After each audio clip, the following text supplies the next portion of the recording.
You're listening to Fair Game with your host, Robert Smith. Ladies and gentlemen, welcome back to the Fair Game podcast. We have got an amazing show for you today. I am thrilled to welcome this guest to the show. Today's guest has served our incredible fair industry for the better part of 5 decades. This year's IAFE Convention in Phoenix will be her final convention as the CEO.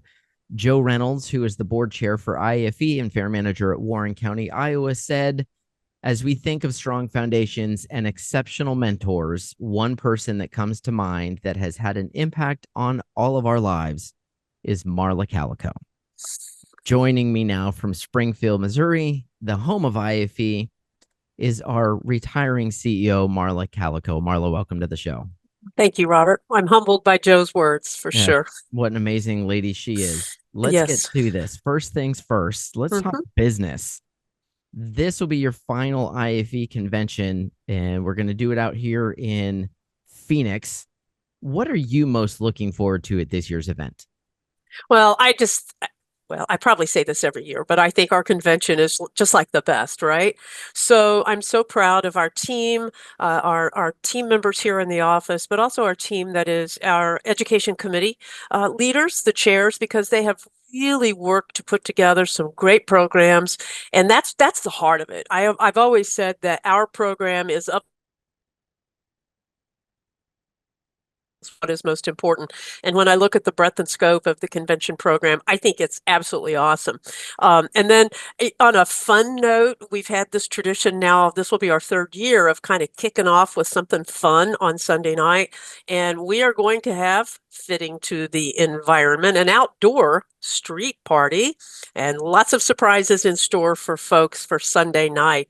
So I think it's going to be a really fun way to have this convention in Phoenix. And we're blessed, of course, by a place that has legendary great weather in the wintertime. That's what I was just going to say. We would not have been doing an outdoor event in Salt Lake City last year.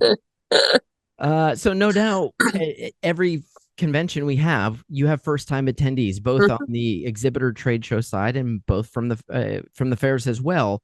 What are 3 bits of advice that you would share with a first-timer coming to IAFE? Sure, absolutely. And I love talking about first-timers because we have more first-timers than most people realize. So to those first-timers, I would say you cannot be bashful. If you're coming with a group, my first advice is split away from your buddies. Just go sit with someone else, reach out, shake their hand, give them a business card. Second, and this may seem counterintuitive, but volunteer. We have lots of volunteer opportunities. And for example, that's really what I did to get to know so many people in the industry back in the day when I was involved at the fair. I just signed up and I was a door greeter. So I got to meet lots of people, checking badges as folks came in. So the number 2, I would say volunteer for something. And we still have a lot of slots that are open. You'll get to meet a lot of folks. And then the third thing is, sometimes when you're by yourself, especially, you tend to latch on to one person, right? Right. And that's great, but don't sit with them every time. Make it a point to sit in a different part of a room or with different people at every single session. Break out of your comfort zone because that's the way that you're going to meet people. Yep, completely agree. And if you're coming with a buddy, like you said, be willing to split off from them. But also, this is kind of a weird thing for being such a social organization, even amongst social entertainers. Sometimes we forget to introduce our friends to people.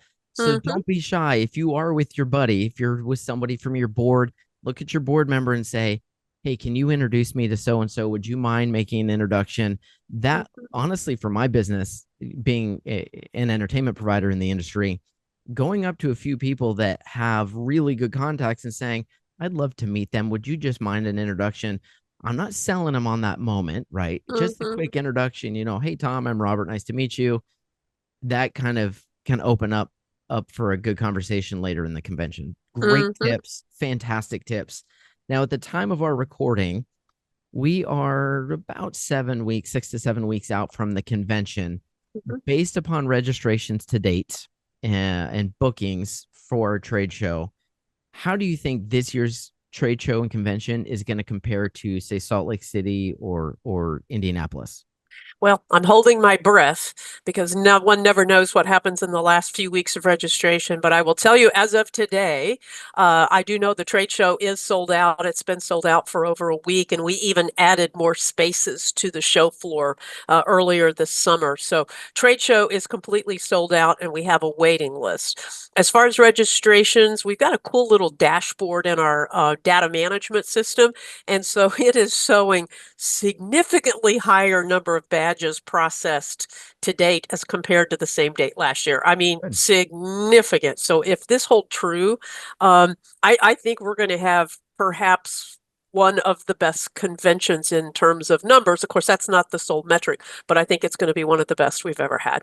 Sure. Maybe there'll be a little hidden message in this for IFE that we like sunny, warm cities in December.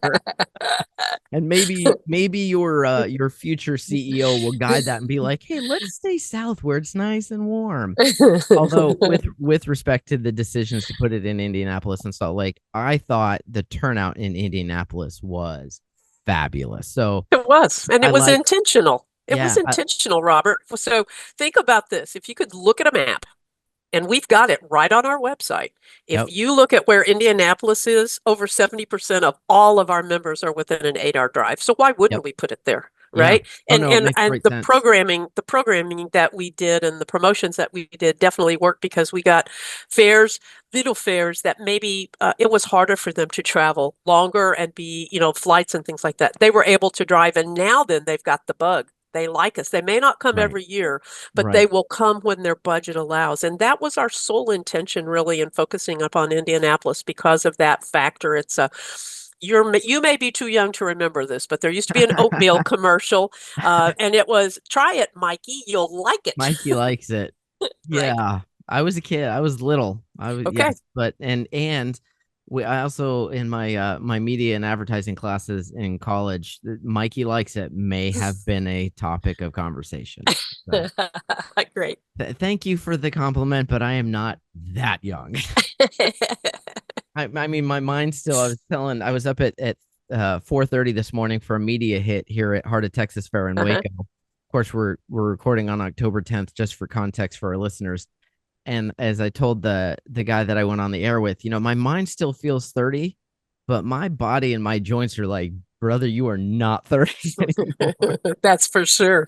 Well, That is for let's switch topic here. Let's talk about the big decision for retirement. Can you talk about the process and what brought you to that decision that this was the time? Yeah. Well, first of all, I had a contract, and my contract had an end date to it, like most contracts do. It was not automatically renewed, and it had a contract end date, which was in April of 2024. So I have been talking with our board, our executive committee, every year for at least the last 3 years. Remember, my contract ends in April 2024. And there were a couple of reasons for setting that date, but one of the big ones, Robert, was my age. And what you just now said is really my determining factor, is that my body and my ability to do physically what I once could do is not the same. It's not the same as what it was even just 4 or 5 years ago. Sure. And I swore that if I ever got to the point that I could not deliver to this association what is my brand, and my brand is high energy, on the go, bam, bam, bam. And I swore when I got to that point, then my job I needed to leave because I want to be able to deliver at that same high energy. And I was feeling physically the stress of that. So when it came time to talk about, hey, your contract ends on April 24th in 2024, then, I went to the board and said, okay, my contract's ending. I will stay 1 year to maximum beyond it because physically I can't deliver what is my Wow. brand. So that really was the overriding. So factor number one, contract date. Factor number two, my ability. But the third thing that really has come into play, and that is that I want to be available to spend time with my mom. And my mom, thank goodness, is still alive, but she's had some health issues the last couple of years. She has increasingly the need for accompaniment to doctor's appointments, and she lives with one of my sisters, but my sister doesn't have unlimited time off. So Right. I've been taking vacation time this year to help with doctor's appointments because they're day-long endeavors. And To be honest, and Robert, you've been involved in our business long enough to know our convention happens right after Thanksgiving. So in the past 18 years, I've been home for exactly 2 Thanksgivings, and that's it. So I've missed Thanksgiving. Her birthday's in January. I've missed more of her birthdays than I've been there present, and I want to be there to spend some quality time with her while I still have that time. Yeah, and how old is she? She in her She 90s? she will be 87 in January. 87. Yeah, and Yeah, boy, time is fleeting. She can live it to be is. 100 or because once you're that age, she could get a cold or something and something happens very quickly. And so you have to cherish those memories and hold on to every opportunity Yeah. while you've got it. Yeah, and obviously, and I have to say, hereditary, don't mind saying this, the genes are against us. I've already outlived my father. I've already outlived my Wow. grandfather. I'm within just a year or two of outliving one of my grandmothers. And so Wow. it's one of those things that also you put things into perspective. I mean, we say age is just a number, right? But age is a number that when you put it up against your timeline and the DNA factors that you cannot change, Yep. um, and that plays into it too, because there's a lot of stuff that I would like to do for me, and I want to be able to do them physically. Yeah. Well, we'll get to that here in just a minute. Sure. I wanted to ask you your career, almost 5 decades, and then almost, I think, my entire career in the fair industry. You've been CEO.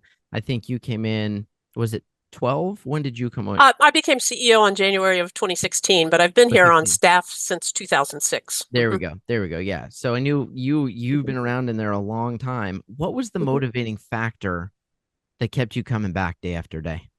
Well, when I was a fair manager, and I think almost every fair manager will tell you this, is that it doesn't matter. Every day's different.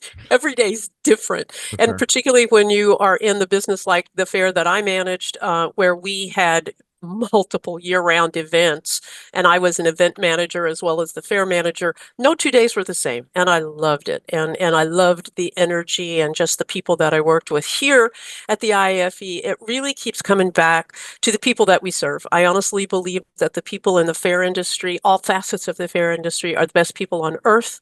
And they are doing, for the most part, particularly when we look at our fair members, the majority of all of the people involved are volunteers. They're doing this because they Yeah. love it. And when you get a chance to work with people like that, I don't know, for me, I just want to do anything I can to help them and to make their lives better and provide them opportunities. And so that's the people certainly are the most motivating factor for me. Is there a memory that you can share from your time, either a CEO or you mentioned being a fair manager, that's one of those memories that is just locked in your heart that you will carry with you forever? That's a tough question. I've thought about this one a lot. And I have been so blessed to have such incredible opportunities as a fair manager, as the CEO here. And sometimes I think back to something that I heard someone with autism say that my mind is going, it's like a fast forward a slideshow. And whenever I see that question, hear that question, I'm thinking, oh, this. So it is incredibly hard, to be honest with you, to pick just a single memory out of that because they are just so many times have been really, really special. It's like a kaleidoscope of all the greatest moments, all the Yeah, greatest hits, right? it is. It really is. So I hope as long as my brain functions, I can carry all of them with me. Of course. Now, no doubt, along with some of those that, we talk about that kaleidoscope of great memories, hmm there were some great challenge for you along the hmm way. hmm What are some of those really challenging moments that you remember? Well, at least in recent memory, obviously trying to help this association and our team through the pandemic of 2020 was one of the most difficult things, mainly from the standpoint, I'm a doer. I'm a doer. I'm a fixer. And there was nothing I could do to fix. There Right. was nothing that I could do to fix. And so I'm so proud of our team and everything that we did do. And I have heard from so many members that what we did kept them going. And for that, I will be forever grateful. But it was hard. It was very, very hard to feel so utterly helpless. It really Yeah. was. So, but then almost equally challenging was the winter of 2020. well, 22, 23, right after convention on Christmas Eve, we had a water line break here in the office, and due to freezing temperatures, and we had floods and had to go through, it took us 6 months to mitigate all of the damages and renovate. And at the same time, we were going through a brand new database and trying to get all of that to work and figure out the tips and tricks. Whenever I got to January of 2024, I thought, wow, I've got time on my hands. I didn't know how much time I was spending on those two things. Yeah. Yeah. It's interesting as associates, we talk in the trade show and we look at little things that we go, if they could change this, that might improve this. And they're always looking for some way to make things better. And there's sometimes that a suggestion gets made that I just think, how much time do you think that Steve and Marla and this team have to do these things? I mean, you guys are working nonstop. I mean, obviously you're retiring this year, but in any other given year, somewhere around December 4th, 5th, 6th, convention wraps up, and you might take a week or two off for Christmas. If Oh that, gosh, then no, you're right, no. not at all. You're right back into the next one. Plan it. So Robert, think about this, and your rhythm as an entertainer is different, but a fair manager will get this. Yep. Your busiest time is the week or two after the fair. You can't take off. There Oh, are wow. checks to write. There's bills to settle. There are thank yous to write. You got to have Sure. your debrief meeting. You've got to, and for us, that comes at a calendar year end. So you got to take care of all of the business calendar year end things that there are to do. Right. Typically myself, I'm heading out the very first weekend, sometimes on New Year's Day, to go speak at a meeting. So most of the time I take Christmas Day off. Even though technically our One day. office is our office is closed, but I have worked the majority. I don't know. Yeah. Last year I didn't work most of Christmas Eve, and I always work on New Year's Eve and New Year's Day, always, Wow. because there's too much to do. So not even that. It's not. I mean, like you said, as the entertainer who does a bunch of the trade shows, like my schedules, I do IAFE. I keep the intensity up. I go hit Iowa, but then I can shut it down for 2 or 3 weeks. Because I make sure going into IAFE, everything is ready for the Iowa convention, for the Texas convention, and if I need to jump out to a fair in January, and then I get 2 to 3 weeks. Yeah. No, you get about 2 to 3 hours. So our staff, they are provided Christmas Eve, Christmas Day, New Year's Eve, New Year's Day, and they get comp days. Those people that have to work on Thanksgiving get a comp day to make up for the holiday. But very rarely are they able to take that comp day in December. They have to take it into the next year. Yeah, like some idle day in March, if there is such a thing in this industry. Exactly. Yeah. Well, you guys have worked almost, I would say, miraculously through COVID. When you talk about challenging times, I remember having you on the podcast early in this process, talking about COVID. I have never known anyone who read as much literature as you did in an attempt to keep our membership as informed as possible.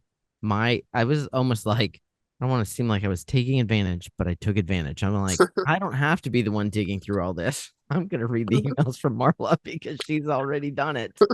Yeah, we tried. We sure tried. Yeah, but you know what? You look around and you see the industry today. You succeeded.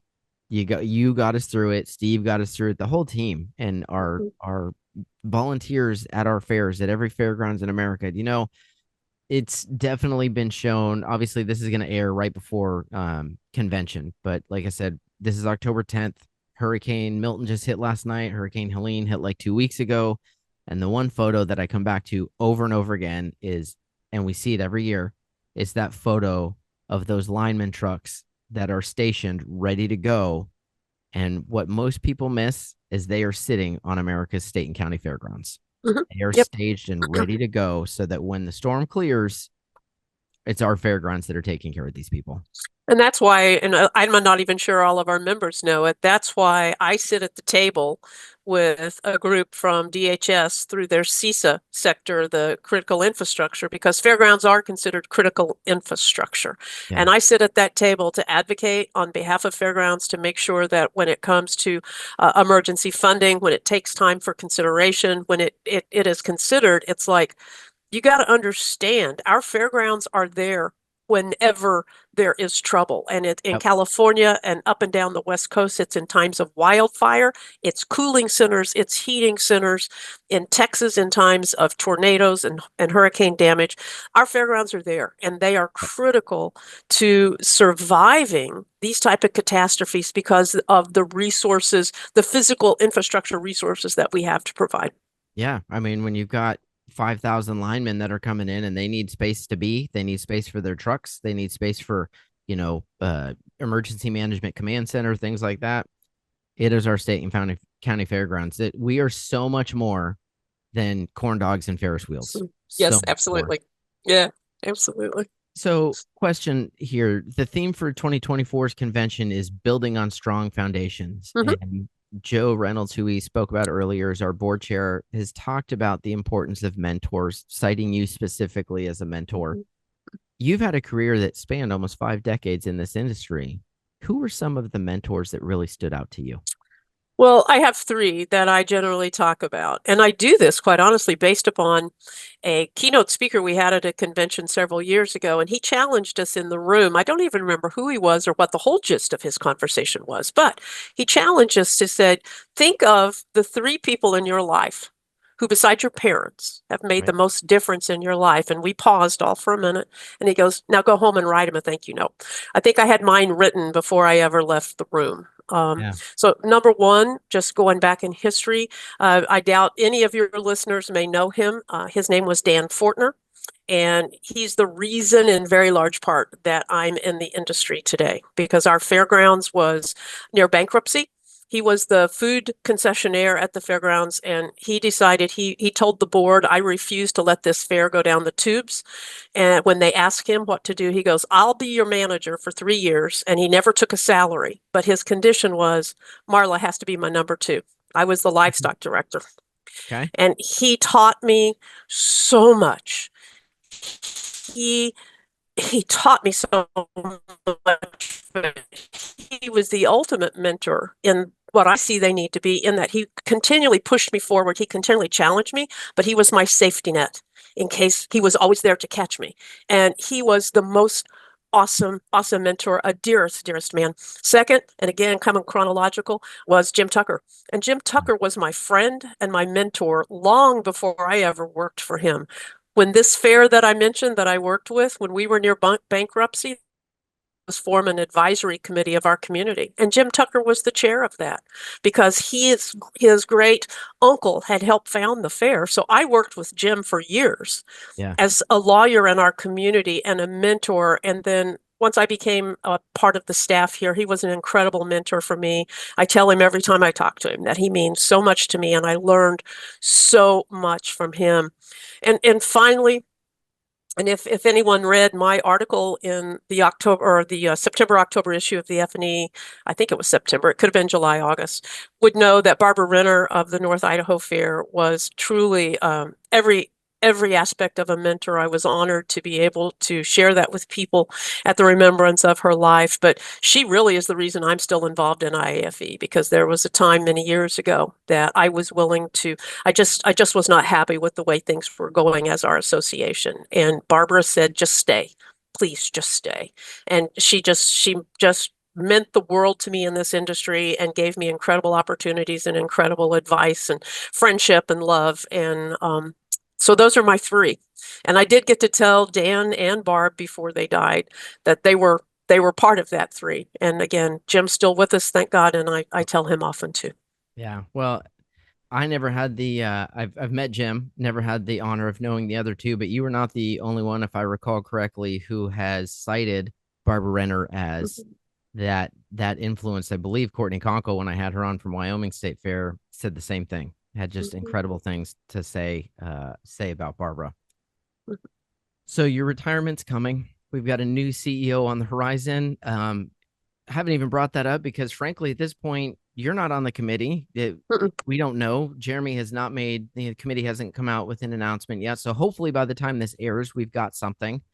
But to that point, what's one piece of advice you would share with a successor that you wish someone had shared with you when you came in?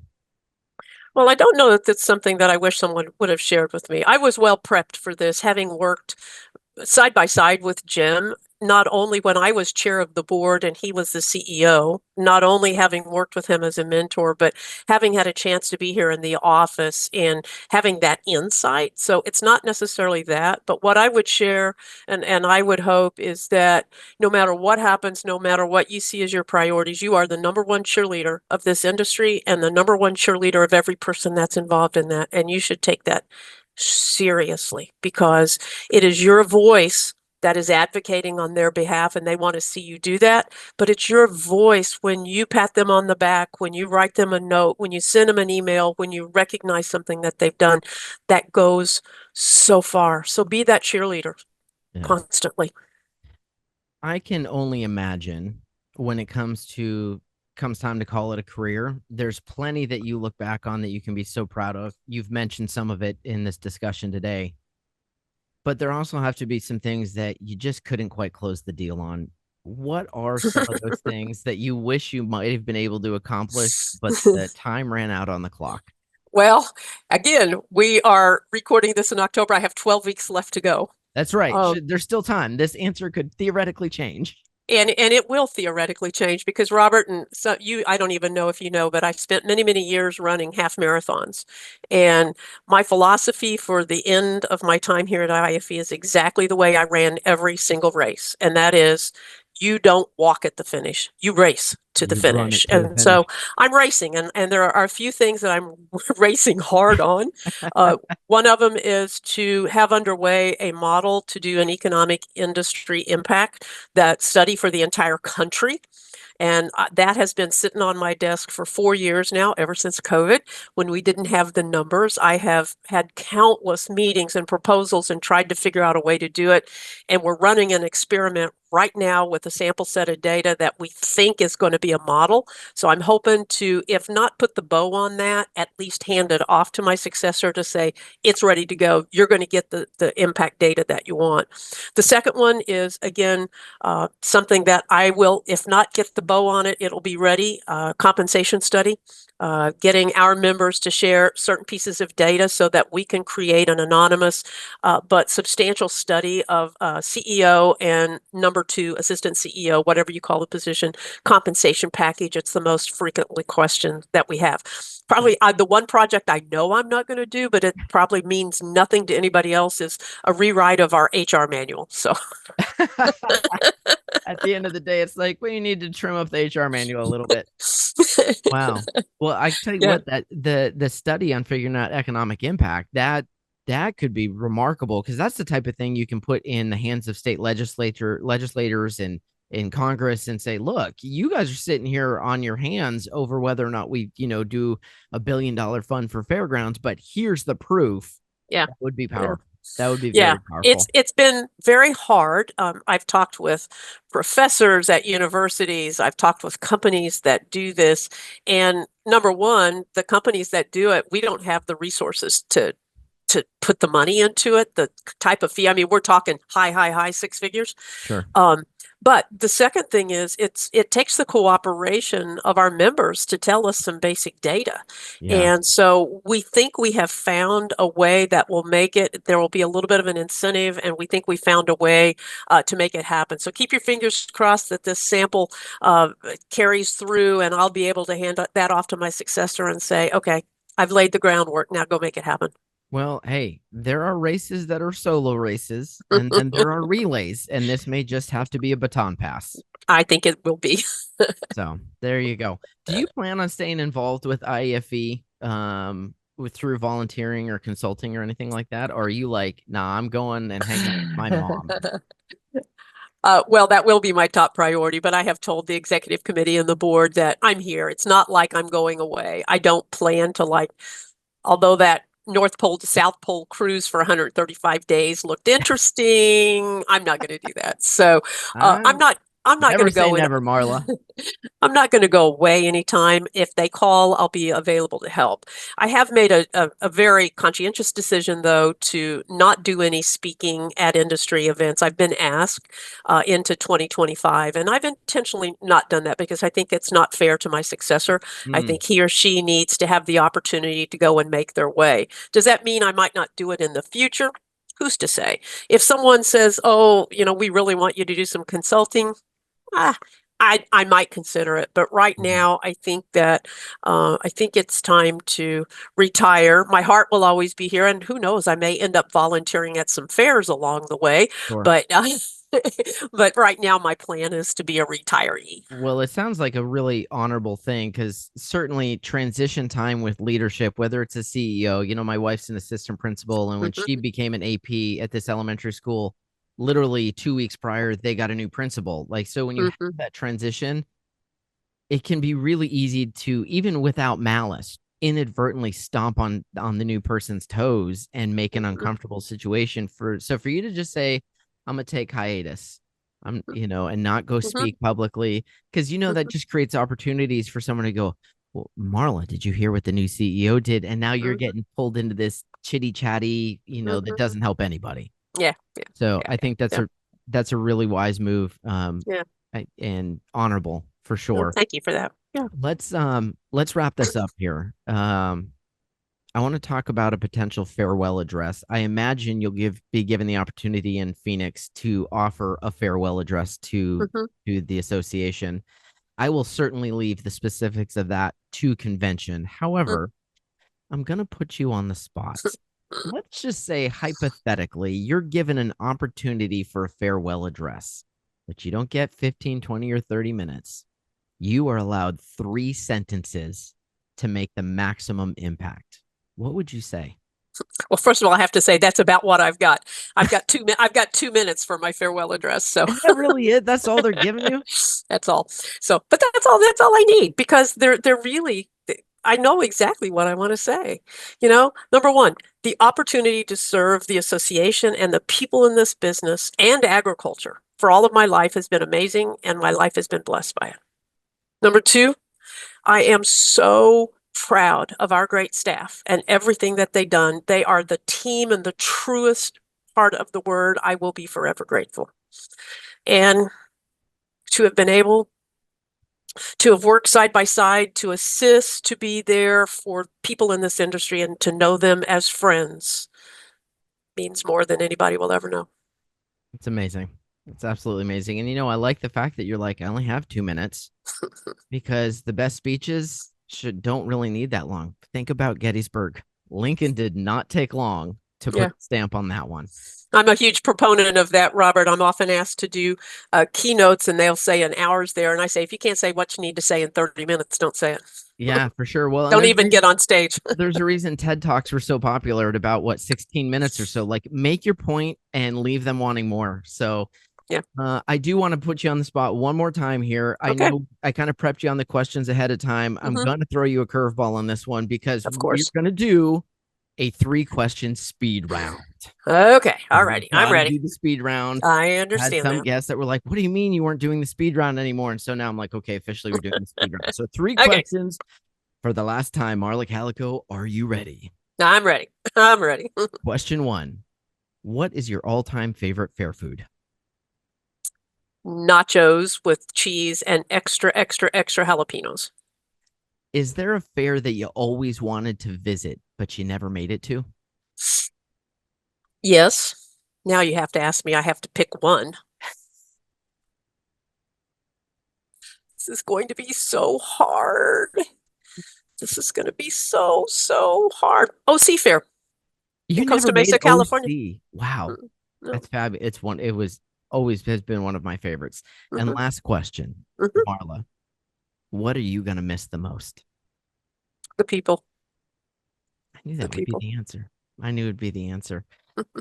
Marla, thank you so much for your leadership. Thank you for your encouragement over the years. And we all wish you the very best in your retirement. Give your mom some love for us. Thanks for coming on the show today. Thank you, Robert. You've been listening to the Fair Game Podcast. Fair Game is a production of Robert Smith Presents. For more information, please visit robertsmithpresents.com.